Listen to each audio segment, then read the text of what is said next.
everybody, I'm back. I've been thinking about something off and on for a while, and I just wanted to address it and bring it up and see what everybody else thinks of this.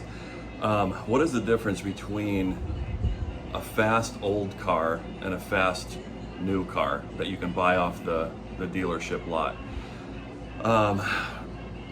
By new car, obviously I mean Challenger, Mustang, Camaro, Corvette. And by old, I mean anything probably from the height of the muscle car era, from the mid to late 60s, up to and including the kind of return of it in the probably late 80s, early 90s. What is the difference? And I'm gonna go ahead and use a 12.0 bracket car for an example, because that's what the majority of your new Camaro is going to run. And I'm not talking, you know, the high-end cars, the ZL1s, or you know, the Demon Challenger. You know, I'm not talking about that stuff. I'm talking about your regular run-of-the-mill, you know, new Challenger, SS Camaro, Mustang, 5-liter Mustang that you can buy. There's a huge difference. You know, and as I've mentioned in previous videos, I'm not a fan of technology. It's not that I don't understand it, it's that I don't want a computer driving my car for me, if that makes sense. Yes, what these new cars are running now is extremely impressive, considering the fact that, you know, your average 2023 Challenger, 2022 Challenger weighs over 4,000 pounds. That's heavier than a 69 Hemi B-body by at least a few hundred pounds. Your average late say my 67 Chevelle with a big block, it was a 3,700 pound car. Okay, these new cars, yeah, they're making twice the power, but they're heavy cars. They break parts. You start running serious times with a newer, say a Challenger, or, fill in the blank, you're gonna break stuff, stock parts, a lot, because 99% of people, they'll get a car, they'll throw a cam in it, or pay somebody to do it, because, God forbid you get your hands dirty. They'll put a cam in it, they'll go ahead and have a dyno tuned and all this stuff, and they run respectable numbers for the weight of the car. But let's just use the 12.0 bracket for the sake of this video. I've had a lot of 12-second cars over the years that I built. Again, and that was in an era where you didn't see 12-second cars on the street for the most part. I'm talking, big block Chevelles, big block Novas. Again, to bring up the whole 5-liter Mustang thing, that was in an era where that was considered fast by the majority of people. Now you look at, some of these forums and message boards and Facebook pages and all this other garbage, and everybody says how slow, let's just say, a 12-second car is. That depends on the 12-second car that you're driving.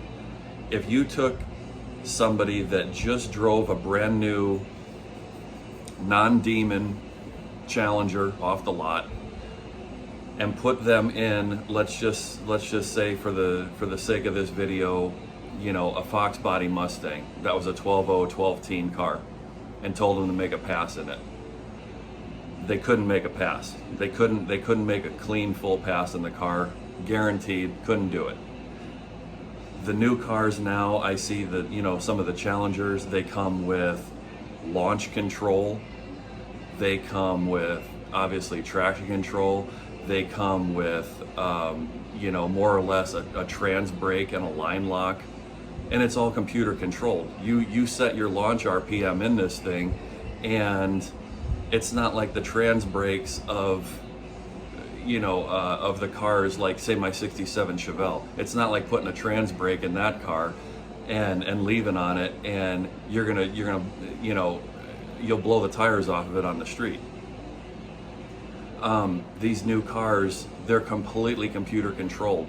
So when I say that they couldn't drive a late 60s muscle car that went, say, high 11s, low 12s, they couldn't drive a Fox body Mustang that went high 11s, low 12s. You have to drive these older cars. You have to, I raced consistently and regularly up until our local track here in Arizona closed in 2013. You would spend, if you had a stick car, you would literally spend weekend after weekend after weekend. You'd go out to the track a dozen times trying to get the launch down. You come out too hot, you spin. You leave too easy, and the car falls on its face. That's the fun of drag racing. That's the fun of having a fast car. It's going out there and perfecting what you built and learning how to drive it. Anybody can get into a brand new Hellcat Challenger and go bust off good numbers with it.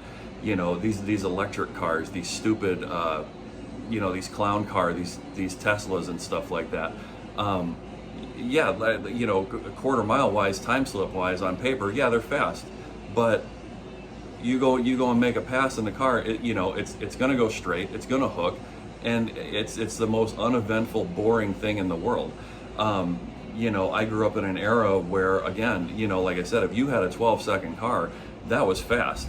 And the lengths that people would go to back then to squeeze every last tenth out, say you're going, bottom 13 O's and you're fighting for that 1290 pass. I remember in high school, we would be pulling fan belts off, we'd be pulling seats out of the car, and this is right in the pits, or pop a belt off in the staging lanes trying to get a few hundredths out of the car. Your average person cannot hop into one of these cars and run good numbers with them. It cannot happen. However, anybody, for the most part, can hop into a brand new car and run a decent pass with the car within a few tenths. I've driven newer performance cars. I've driven newer 5-liter Mustangs. I've driven newer Challengers. I never drove the new Camaro or anything like that. But to me, they're the most boring thing in the world. They're heavy, bloated pigs with enough motor to push them. But like I said, you start getting loose on one of those cars, and the computer takes over. The tires start breaking loose. The computer takes over. How is that fun? You know what I mean? To me, the fun, obviously, like I said, is feeling the body torque up, steering the car with the gas pedal, because you're frying the tires off the thing, trying to get it to hook. To me, that's fun. So, like I said, there's a big difference, and, and I understand, the mentality of people today. Everything's computer controlled, this and that. It's a bragging rights society, whether it's a car, whether it's a house, whether it's your bank account, whatever, the clothes you're wearing, you're always trying to outdo somebody, and it's clearly evident online. But it's just a different world we're living in. And, granted, 99% of people that own 60s muscle cars or whatever aren't taking them out to the track and beating the hell out of them every weekend. Up until 2013, when my local track closed, I was taking my Barracuda out there, my 69 Charger, and I beat the hell out of those cars like I hated them, fighting for that last tenth. But like I said, it's a different era. Cars aren't the same anymore. It's not, regardless of the times they put down, it's just not the same, unfortunately. But like I said, there's nothing, there's always somebody faster than you too. You could think you got the hottest car on the road, and somebody goes and leaves you like you're chained to a tree. You know what I mean? But like I said, old cars and new cars, they're completely different. I have nothing against technology. I don't want any part of it. I don't want it driving my car. I don't like delay boxes. I don't like throttle stops. I don't like air shifters, anything like that. If you can't drive the car, look at I mean, people use the excuse now, oh, the car's too fast to, you know, you got an automatic car, you know, something with a glide or a torque flight or a turbo 400, you know, and they got these air shifters in them. And they use the argument, oh, well, you know, I can't, I got to be able to drive the car. I can't be, you know, shifting. It's like, go back to the 60s and look at some of these videos. Look at Ronnie Socks. Look at Grumpy Jenkins. They're running these cars and they're running 10s with these things, running these big heavy cast iron 833 4-speeds, Muncie, stuff like that.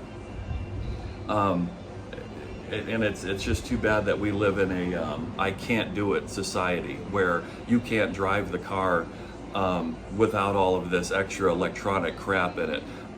You know, I can't drive the car in the winter because it doesn't have heated seats and a heated steering wheel. I covered that garbage in another video.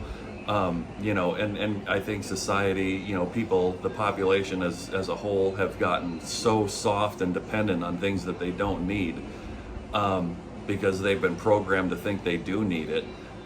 To me, the 60s, 70s, 80s, into the early 90s cars are the most fun you can have on four wheels. You know, like I said, my Mustang, this 89 Mustang, this thing will boil the tires off the wheels into third gear, you know, on street tires. It'll annihilate the tires. And I'm not talking dump the clutch, I'm not talking power shifting. You cannot get on the car until you're into third, you know, a little bit into third gear. That to me is fun, because I know I throw a set of slicks on the car and take it to a track. It's a bottom 12 car all day long. You know, hanging right there with these new checkbook cars that are just driven off dealership lots. So, you know, I just wanted to, and I don't know if anybody cares. I don't know if anybody, you know, ever even gave thought to it, but I always have. And, you know, you see these new cars and stuff on the street, and, you know, I can't get into them. I've tried getting into them. I've tried taking an interest in them, but I just can't. They're boring. It may as well be a 2011 Civic to me. You know what I mean?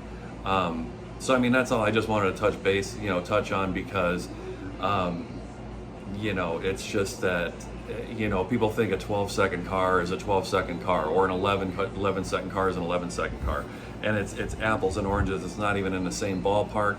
And these people that brag on this newer stuff and everything, try getting into an older car, you know, a 30, 40, 50-year-old car that runs that same number.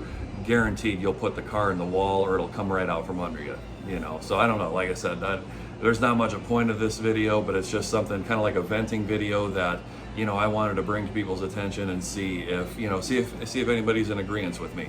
You know, a lot of you guys that have been around a little bit longer and grew up in the era of when, you know, even when the horsepower wars of the late 80s started kicking back off again with the 5-liter Mustang and the 3rd Gen F body and the C4 Corvette and tune port injection and all that stuff, and Grand Nationals. If you were around back then or any time earlier than that, let me know what you think, and let me know if you agree with me.